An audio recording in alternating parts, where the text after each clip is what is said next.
प्यारे छात्रों, एक बार फिर से आप लोगों का ऑनलाइन क्लास में स्वागत है। तो जैसा कि पिछले क्लासेस में हम पढ़ रहे हैं, हम लोग सिंथेसिस में हम लोग पढ़ रहे हैं सिंपल सेंटेंस बनाना। उसमें जो है हम लोगों ने पिछले क्लासेस में जो है पार्टिसिपल के यूज के द्वारा और इन्फिनेटिव के यूज के द्वारा सिंपल सेंटेंस बनाना हम लोगों ने पढ़ लिया है और समझ लिया है। अब आज हम लोग एक नया जो रूल नियम है वो है नॉमिनेटिव एब्सोल्यूट। इसके द्वारा जो है हम कैसे दो सिंपल सेंटेंस को मिलाकर एक सिंपल सेंटेंस बनाएंगे, आज हम लोग इसको समझेंगे। और यदि हम लोगों ने पार्टिसिपल वाला, अगर जो पार्टिसिपल के यूज के द्वारा सिंपल सेंटेंस बनाना अगर हम लोगों ने अगर अच्छे से पढ़ा और समझा है, तो ये नॉमिनेटिव एब्सोल्यूट के द्वारा सिंपल सेंटेंस बनाना जो है हमें काफी आसान लगेगा और बहुत आसानी से जो है हम नॉमिनेटिव एब्सोल्यूट के यूज के द्वारा भी सिंपल सेंटेंस बना लेंगे। अब यहां सबसे पहले एक बार समझ लें कि आखिर ये नॉमिनेटिव एब्सोल्यूट है क्या, इसका नाम का अर्थ क्या है। नॉमिनेटिव एब्सोल्यूट का अर्थ है कि वाक्य में ऐसा सब्जेक्ट या वाक्य में ऐसा कर्ता कि जो कि उस वाक्य में एकदम एब्सोल्यूट होता है, अपने आप में पूर्ण होता है, या कह सकते हैं कि वो एकदम स्वतंत्र होता है। स्वतंत्र होना होता है या पूर्ण होने का अर्थ ये है कि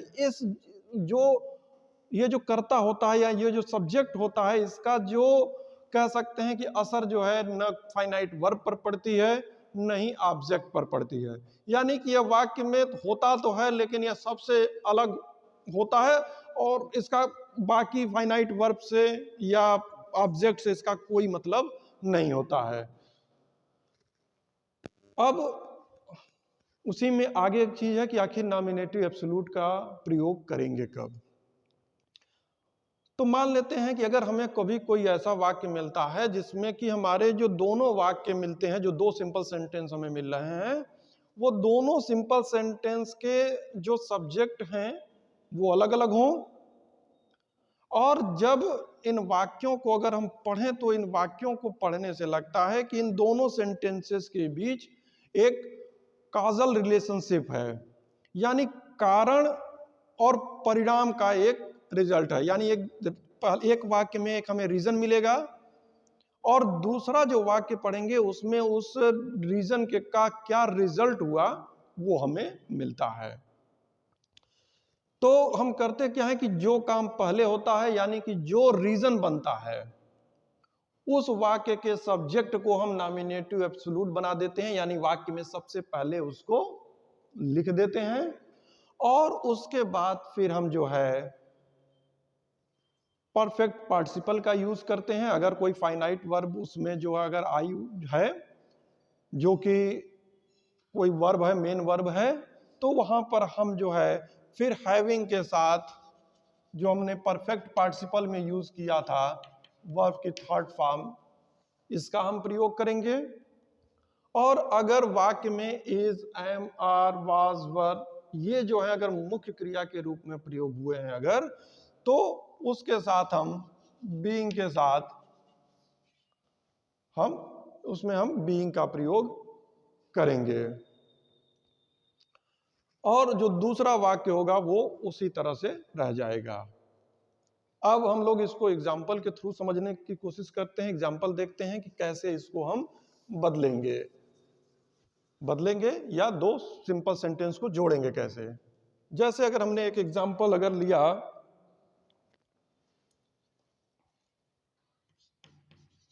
the sun rose, the fog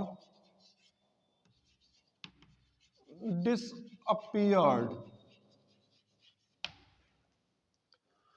एक यहां पर हमने वाक्य जो लिया पहले क्या है, द सन रोज, सूरज जो है वो निकला, द फॉग डिसअपीयर्ड, और जो धुंध थी या कोहरा था वो छट गया, खत्म हो गया। अब इस वाक्य को अगर हम पढ़ेंगे तो देखेंगे कि यहाँ पर जो काजल रिलेशनशिप की बात की जा रही है या कारण परिणाम की बात की जा रही है, रीजन रिजल्ट की जो बात की जा रही है वो हमें यहाँ नजर आ रहा है। क्योंकि एक वाक्य कह रहा है कि सूरज निकला, द सन रोज, सूरज निकला, और इसका जो रिजल्ट क्या हुआ कि जो फॉग था, जो धुंध कोहरा था, वो डिसअपीयर्ड यानी खत्म हो गया। तो अब जैसा कि हमारा नियम कहता है कि भाई जो काम पहले हो रहा है या जो कारण बन रहा है उसी को हम बदलेंगे नॉमिनेटिव एब्सोल्यूट में, उसके सब्जेक्ट को। यहां से हमें मिल गया सब्जेक्ट द सन, तो अब हम लिख देंगे द सन। अब उसके बाद यहां पर है रोज, राइज रोज राइजन। अब इसके पहले जो है हैविंग के साथ पार्टिसिपल का प्रयोग कर देंगे, हैविंग के साथ वर्ब की third form, the sun having rise rose risen. Third form, the sun having risen, comma the fog disappeared। और इस तरह से जो हमें नया एक सिंपल सेंटेंस मिला वो हुआ कि the sun having risen the fog disappeared।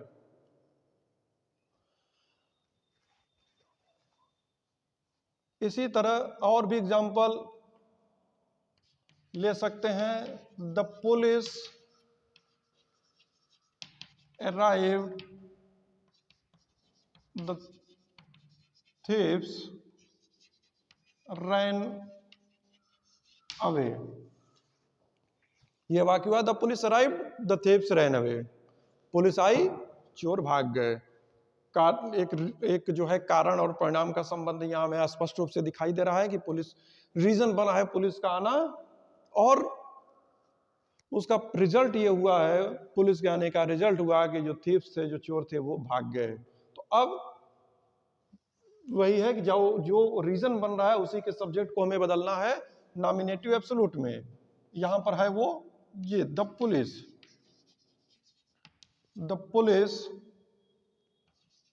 और उसके बाद हैविंग के साथ the police having arrived the thieves ran away.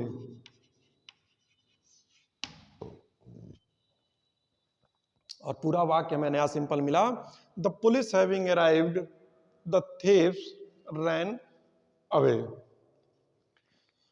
तो इस तरह से बस हमें वाक्य को सबसे पहले हमें करना होगा कि हम वाक्य को ध्यान से पढ़ें और उसमें देखें और खोजें कि इसमें से क्या हमें कोई कारण और परिणाम का रिजल्ट मिल रहा है, कोई रीजन और रिजल्ट का संबंध हमें मिल रहा है, और अगर हाँ तो वहां पर नॉमिनेटिव एब्सोल्यूट का प्रयोग करना है, और वही जो रीजन बन रहा है उसी के सब्जेक्ट को हमें नॉमिनेटिव एब्सोल्यूट बनाना है।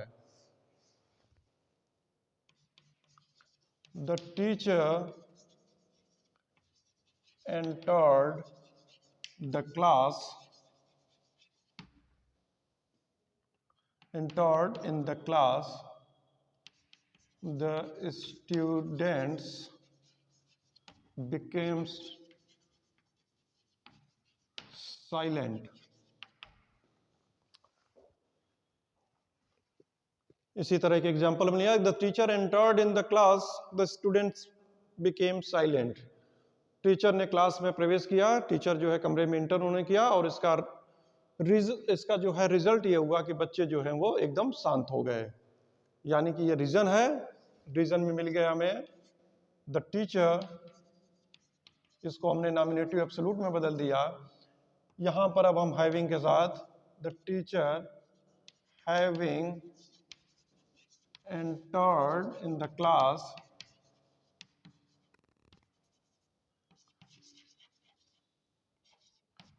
the students became silent। और इस प्रकार हम पूरा जो है वाक्य को बना देंगे, एक सिंपल सेंटेंस हमें मिल गया। अब ये एग्जाम्पल हो गया। अब एक एग्जाम्पल देखेंगे जिसमें कि हमारा जो इज, एम, आर, वाज, वर, ये जो क्रियाएं हैं, अगर ये मेन वर्ब के रूप में आती हैं तो इनको कैसे बदलते हैं। जैसा कि मैंने अभी कुछ देर पहले उसको बताया था, उसमें हम बीइंग का प्रयोग करेंगे क्योंकि वर्ब की बीइंग फॉर्म होती हैं।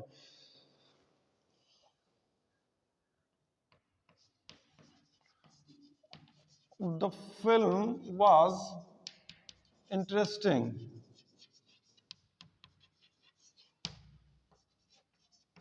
we enjoyed it. अब यहां हमने एक नया जो सेंटेंस, दो सिंपल सेंटेंस लिया है, वो ये है कि the film was interesting, we enjoyed it. Film जो थी वो बहुत ही मनोरंजक थी और हम लोगों ने इसका आनंद लिया। तो निश्चित रूप से रीजन क्या बना आनंद लेने का? रिजल्ट क्या है कि हमें आनंद मिला। उसका रीजन क्या था कि फिल्म जो थी वो बहुत इंटरेस्टिंग थी। तो अब इसी के सब्जेक्ट को हमें बदल देना है नॉमिनेटिव एब्सोल्यूट में, और ये हो गया the film being interesting, the film being interesting, we enjoyed it। The film being interesting, we enjoyed it। और इस प्रकार हमारा पूरा जो नया एक सिंपल सेंटेंस इस तरह से बन जाएगा। इसी तरह से एक एग्जाम्पल और लेकर इसको जो है समझने की कोशिश कर लेते हैं कि अच्छे से ये जो है हमें क्लियर हो जाए कि अगर इज एम आर इस तरह से अगर कुछ आ रहा है मेन क्रिया के रूप में, मेन वर्ब के रूप में, तो वहां पर हम कैसे बदलेंगे?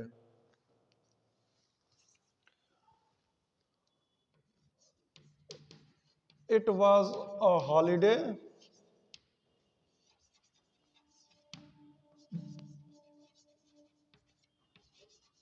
Rohan did not go to school. अब यहां हमने फिर एक एग्जांपल लिया कि इट वाज अ हॉलीडे, यह एक हॉलीडे था, छुट्टी का दिन था। Rohan did not go to school, और इसलिए जो है रोहन जो है स्कूल नहीं गया। तो रीजन बना हॉलीडे होना और उसका रिजल्ट हुआ स्कूल न जाना। अब यहां पर हम इसको केवल बदल देंगे इट, इसके सब्जेक्ट को नॉमिनेटिव एब्सोल्यूट बना दिया। यहां पर चूंकि हम देख रहे हैं कि वाज केवल है, इसलिए इसको बदलेंगे बीइंग में, it being a holiday, it being a holiday. और फिर सेकेंड वाक्य जो सेंटेंस हमारा है वो उसी तरह से एकदम सेम उसको हम उतार देंगे, और इस प्रकार हमें नया जो सेंटेंस मिलेगा वो होगा it being a holiday, Rohan did not go to school. तो ये तो हम लोगों ने दो तरह के जो है देख लिया हम लोगों ने। अब इसी में एक तरह का वाक्य हमें मिलेगा कि अगर हमारा जो सेंटेंस होगा अगर वो पैसिव में होगा तब उसको हम कैसे बनाएंगे। तो अब अगर वाक्य जो है सेंटेंस हमारा पैसिव में होगा तो उसके साथ हम जो यूज करते हैं वो हैविंग के साथ बीन यूज करके हम उस वाक्य को सिंपल सेंटेंस में जोड़ते हैं। हैविंग उस तरह नॉर्मली केवल हैविंग, और इस तरह से अगर पैसिव फॉर्म में होगा वो तो हैविंग प्लस बीन। इसको भी एक एग्जांपल से समझ लेते हैं कि अगर कोई वाक्य हमें पैसिव मिला अगर पैसिव वॉइस में, तो पैसिव वॉइस वाले वाक्य को हम कैसे बदलेंगे।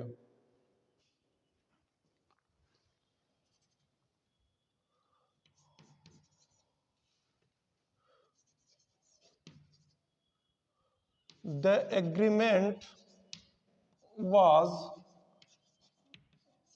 signed, all went home। अब यहां पर जैसे एक हमने एग्जांपल लिया कि द एग्रीमेंट वाज साइंड, कोई एग्रीमेंट था, कोई धरना प्रदर्शन था, कोई समझौता की बात हुआ, तो एग्रीमेंट वाज साइंड, एग्रीमेंट जो है साइन हो गया। और चूंकि एग्रीमेंट अब साइन हो गया, समझौता हो गया, इसीलिए ऑल वेंट होम, उसके बाद जो है सबके सब लोग चले गए। अब इसको बनाएंगे तो देखेंगे कि यहां पर हम देख रहे हैं तो यह वाक्य जो हमारा पहला वाला है कि द एग्रीमेंट वाज साइंड, इसमें जो है इज एम आर वाज के साथ ये वर्ब की थर्ड फॉर्म आई है, जो कि हमें बताता है कि यह जो सेंटेंस है वो पैसिव का है, वो पैसिव वॉइस में है। तो अब जब पैसिव वॉइस में है तो इसको बनाने, जब इसको बनाएंगे तो वही जो मैंने बताया, केवल हैविंग के साथ हमें बीन का प्रयोग कर देना है, बाकी सब नियम जो है वो उसी तरह रहेंगे। तो अब रीजन यही है, तो इसलिए इसको यहां द एग्रीमेंट को हम, एग्रीमेंट ये बन गया हमारा नॉमिनेटिव एब्सोल्यूट, द एग्रीमेंट। अब the agreement having been signed, the agreement having been signed, all went home. The agreement having been signed, all went home. इस तरह से हमें पूरा जो है एक नया जो वाक्य मिलेगा वो ये मिलेगा सिंपल सेंटेंस का। और इसी क्रम में एक और एग्जांपल ले लेते हैं।